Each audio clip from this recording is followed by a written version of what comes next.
Avec camarades, bienvenue dans l'émission. Avant de commencer la vidéo j'ai gagné, enfin la première partie, elle sera en 3 parties. Je vais vous déculoter un petit peu mes souvenirs, comme la dernière fois. Maintenant je vous sortirai des vieux trucs de mes souvenirs à chaque vidéo. Je vous montrerai mes couleurs. Donc ça, c'est le patch DPS, de la sécurité du Front National. J'ai mis mon pins Flamme FN dessus aussi. Donc moi j'étais plus BMP que DPS. À l'origine c'était avec l'unité blanche, on avait monté une section de choc. C'est vrai, déjà une unité blanche était à la base une section radicale du FNJ. Et au sein de cette section on avait monté un groupe en charge d'action de choc et de service d'ordre pour le Front National, la BMP, Brigade Mobile Protection. T'as encore le tatouage là. C'est pratiquement le même emblème que le DPS d'ailleurs. Et qui était entièrement sous le patronage de Gilbert Pigli, qui était patron du FN Nice. Le service était sous le patronage de Gilbert et commandé par moi. Bon. Donc ça c'est pour le premier patch. En plus ceux-là ils sont anciens, tu vois, tu as encore le numéro de département dessus, sur celui-là tu les avais pas. Et donc j'étais plus BMP que DPS, mais bon, quand il fallait aller à Paris ou pour les grands événements, il fallait s'identifier, donc il y a le patch DPS. Après, White Resistance avec la croix celtique, donc ça c'est le premier patch qu'on a utilisé avec l'UV. Tu peux voir derrière le lettrage était rouge, mais bon, le temps il s'est usé, on l'avait collé et tout. Il est vieux comme la peau de mes couilles ce patch. Quand on a fondé l'UB, c'était le patch qu'on avait pour se reconnaître entre nous. Et là j'ai mis mon pin à croix celtique dessus. J'ai aussi ma vieille croix celtique, mon vieux médaillon à croix celtique. J'ai fait toute ma première carrière d'ailleurs. Et le patch du CNC, Cercle National des Combattants, des anciens combattants du Front National de Roger Hollin. Donc normalement je suis pas ancien combattant. Pourquoi je l'ai eu, pourquoi j'en suis membre d'honneur, c'est par rapport à quand on a chargé en 2005 contre les CRS pour l'inauguration de la stèle de Bastien-Thierry à Marignane. Vu que j'ai chargé en première ligne et que j'ai participé à ceux qui ont permis d'inaugurer la stèle en force, alors que l'inauguration était interdite, ça m'a valu de devenir membre d'honneur du CNC. Un petit peu de café. Maintenant, ce qui vous intéresse, j'ai gagné. Donc l'extradition, comment ça se passe?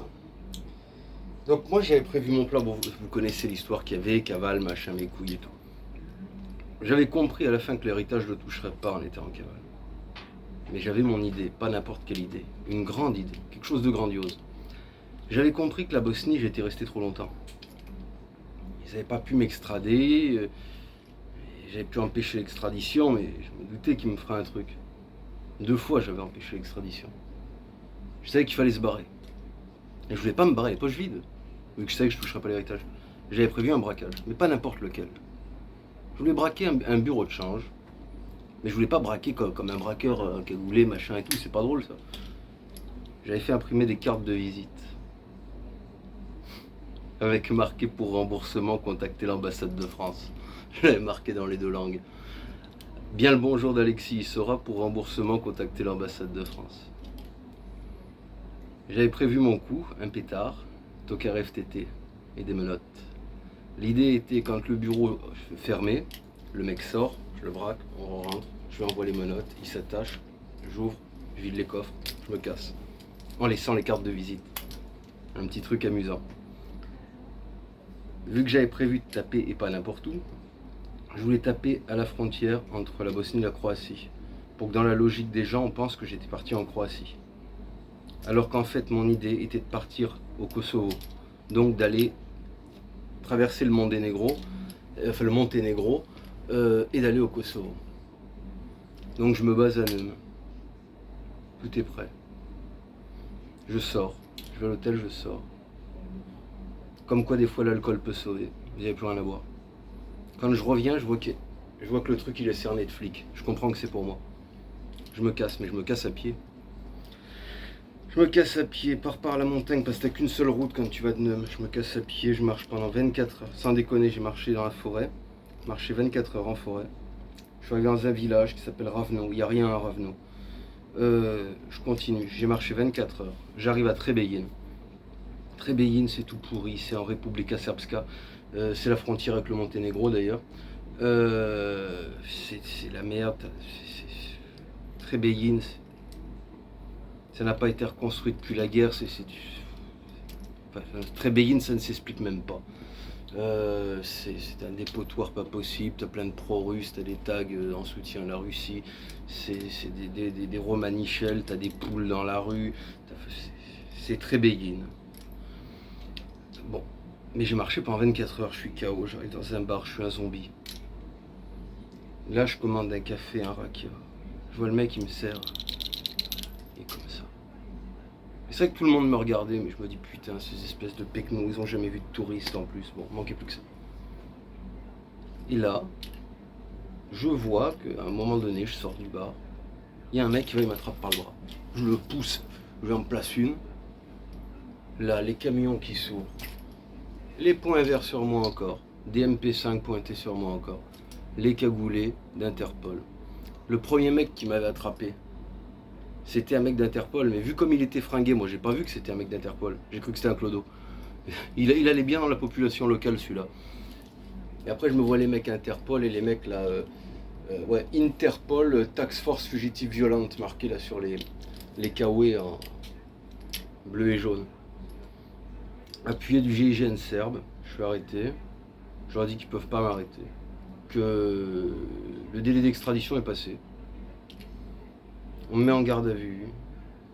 Le lendemain seulement, enfin en garde à vue, je dors avec les menottes quand même, en Republika Srpska.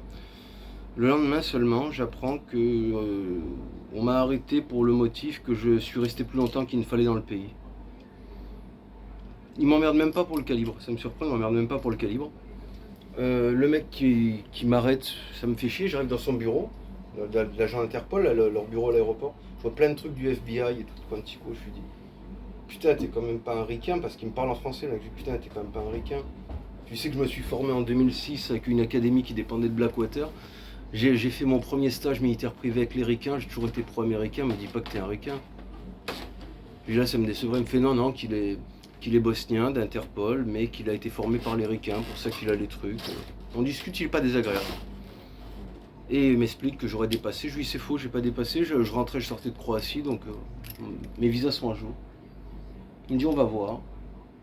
Il me resterait quelques jours en centre de rétention. Donc là il me fout à l'isolement. En centre de rétention, une cellule, un matelas, par terre, un chiotte. Et c'est tout. C'est tout. Je reste là-dedans un mois. Au bout d'un mois, il n'y a pas de télé bien sûr, pas de radio, il n'y a rien. Au bout d'un mois, il y a... La porte s'ouvre, on vient me voir, on m'explique que je vais au tribunal justement pour mon problème que j'ai dépassé le visa. D'accord, on me dit ça va bien se passer. Bande de salopes, bande d'infâmes putains. Qu'est-ce qui se passe à ce moment-là? C'est pas au tribunal qui m'a emmené, c'est à l'aéroport. Il y avait le jet privé. Il y a les ERIS, c'est le GIGN des prisons qui étaient là. Ils me disent qu'on va m'estrader. Bon. Là c'était un jet privé, je pouvais pas faire le même bordel, ça aurait pas marché. Puis j'étais ficelé comme un saucisson. Bon, l'avion décolle, ils m'estradent. Je leur dis aux mecs des ERIS d'ailleurs, écoutez, je vois qu'il y a un minibar, tu vois, dans l'avion, je leur fais écoutez, je serai pas toujours là pour vous rincer la gueule, profitez-en. Ils n'ont pas bu, c'est con. D'ailleurs, le jet privé, je vous le déconseille fortement. C'est petit, et il y a la connerie d'avoir un mini-bar dedans, mais il n'y a pas de chiottes. Non, vraiment, c'est surfait. Les déplacements en jet privé, je vous le déconseille.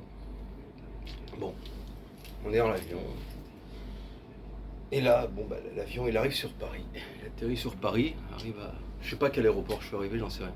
Je vois là, toutes les bagnoles noires, le RAID, FIPN, l'aéroport bloqué.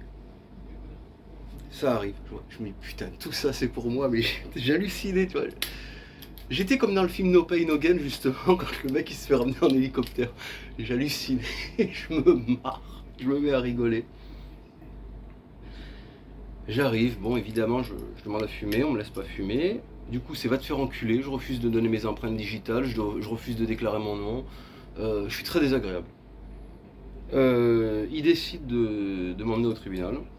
Donc là, C'est le déplacement merveilleux. Moto d'escorte, première voiture, moi dans la voiture du milieu, deuxième voiture d'escorte. Que des mecs du raid et du GIGN dedans. Enfin, du raid. Les mecs, ils savent pas bosser. L'escorte moto qui avance, qui perd le convoi de véhicules. Moi, je regarde ça. Et là, j'en sors encore une, fidèle à moi-même. Je leur dis, non mais, vous me faites ça. C'est ma plus belle sortie. C'est ma plus belle sortie. Et vous faites ça, vous plantez le truc. On retourne à l'aéroport, on recommence. Je leur dis, on la refait. Les mecs, ils hallucinaient, mais ils me répondaient pas. On arrive au tribunal. Il y a un juge d'instruction. J'apprends qu'il y a 7 mandats d'arrêt internationaux à mon encontre. Terrorisme, trafic d'armes internationales, membre d'organisations criminelles, projet d'assassinat, incitation à la haine et à commettre un génocide, machin et tout. Harcèlement en ligne, tout un tas de trucs. Évidemment, le terrorisme, tout de suite, il le déclassifie parce qu'il voit qu'il n'y a rien. Parce qu'en fait, pour t'estrader, ces salopes, ils te montent le chef d'accusation au maximum, mais quand tu es à l'instruction, ils le redescendent. Donc tout est redescendu. Sur le trafic d'armes, il n'y a rien eu, bon bref. Et j'en dirai pas plus parce qu'après, on rentre dans la partie numéro 2 de la vidéo, qui est justement, ce sera sur la partie juridique. Je vous conclue le truc, je passe devant un juge d'instruction, je refuse de répondre. Et là, j'arrive à la prison de Nanterre. Oui, la première que j'ai fait, c'est Nanterre, j'en ai fait 4 des prisons. Donc voilà, voilà comment s'est passée l'extradition et que en dire. Et ben vous savez quoi, croyez-moi pas, je regrette rien. Oui, une chose.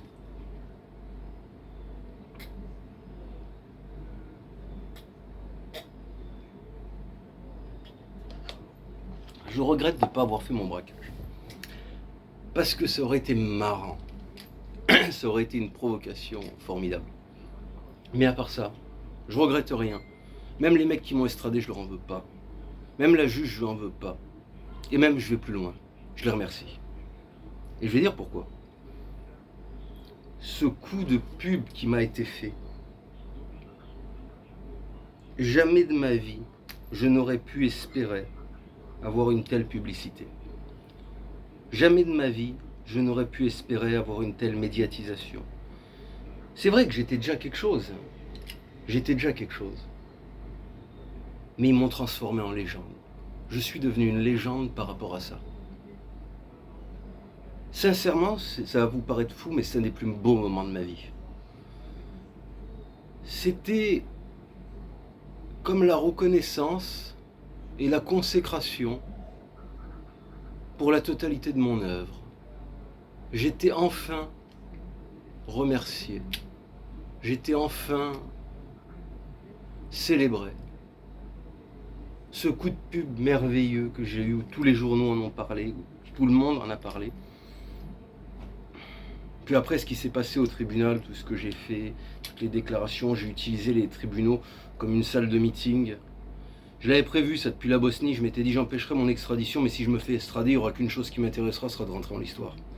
Je savais que je foutrais le bordel au tribunal.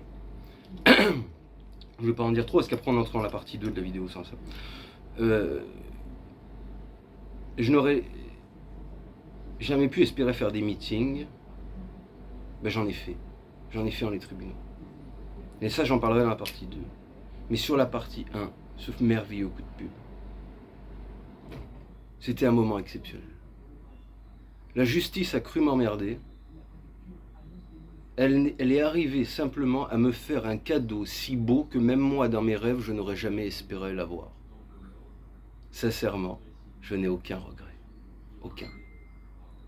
Et si, et je sais qu'ils regardent d'ailleurs, les services de renseignement et tout cela, tous ceux qui me surveillent, je n'ai qu'un mot à leur dire. Je vous remercie.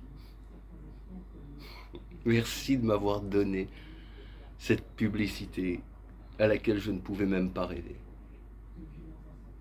Merci, je ne regrette rien. Donc voilà pour vous raconter comment s'est passée l'extradition. Demain, je vous expliquerai la partie 2 de J'ai gagné. Parce que justement, j'ai pas perdu, j'ai gagné. J'ai gagné parce que j'ai eu un coup de pub formidable, j'ai gagné parce que j'ai foutu le bordel au tribunal, j'ai gagné parce que je me suis fait virer de 4 prisons, parce qu'il n'y a aucune prison qui arrive à me supporter longtemps, parce que je fous un bordel général. J'ai gagné parce que j'ai épuisé la justice et qu'ils n'en pouvaient plus de moi. J'ai gagné parce que j'ai eu une pub que je ne pouvais pas avoir. C'est moi qui ai gagné en histoire à la fin. Donc là, c'était la première partie de J'ai gagné. Demain, vous aurez la partie 2. Abonnez-vous en masse.